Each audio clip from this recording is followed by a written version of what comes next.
We are getting ready to start on the flooring, and we did a chalk line. We're gonna do another one just to make sure that we are square. Then we're gonna get going. All right, the recommendation is to work out of multiple boxes just so you don't have the same type of flooring in each box. So in our boxes, there's 5 different like wood and looks, and all the boxes seem to have this one and this one in the majority. So it actually has been really important to make sure we have multiple boxes open at once so that we can seamlessly just randomly grab one of each board here and there.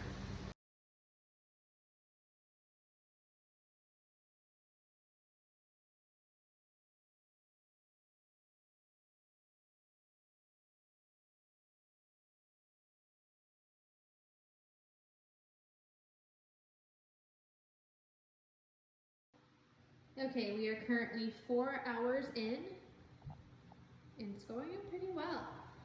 So we end up laying about 2 rows or 3 rows, and then it gets stumped on something, and it takes a little bit.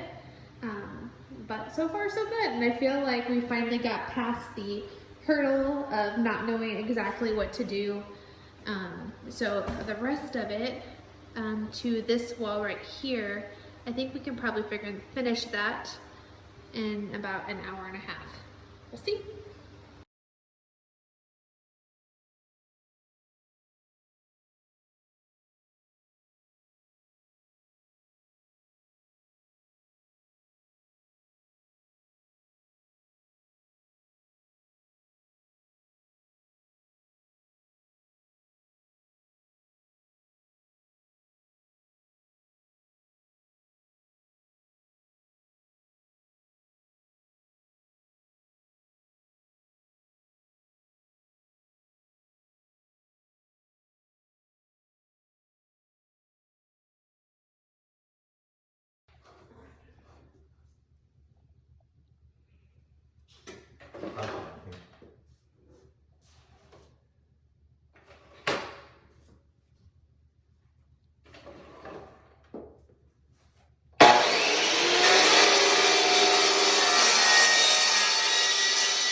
All right, so this section, we're coming this way, but we need to carry the pattern. So to do that, you can't start here because then it won't line up, and we're carrying a pattern of every 4 boards. So what we're gonna do is cut, this board can't fit here.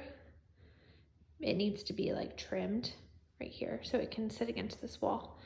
So you can see this measures with that, so that's every 4th board. And so what we're gonna do is measure and take out a little bit right here so that that can push up against the wall. And we won't set that. What we'll do is we'll set it in place without pushing it in, and then we'll start here and work our way down to get to this piece.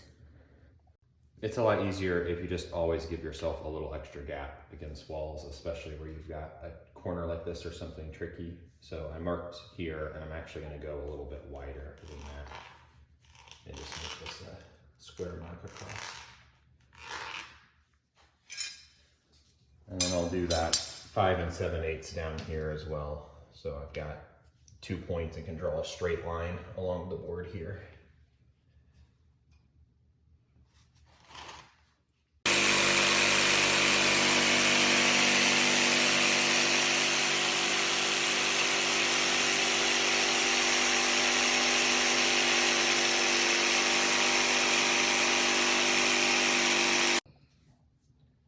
All right, so we've cut this board. You don't want to completely put this board in though until you start your wall, your line again. So we tap this in just barely so we can get the measurements on this one.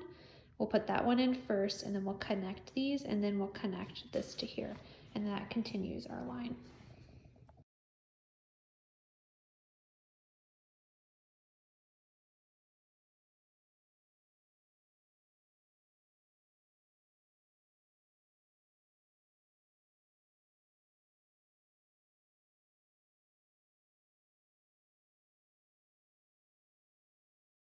He is doing the last few cuts for this area.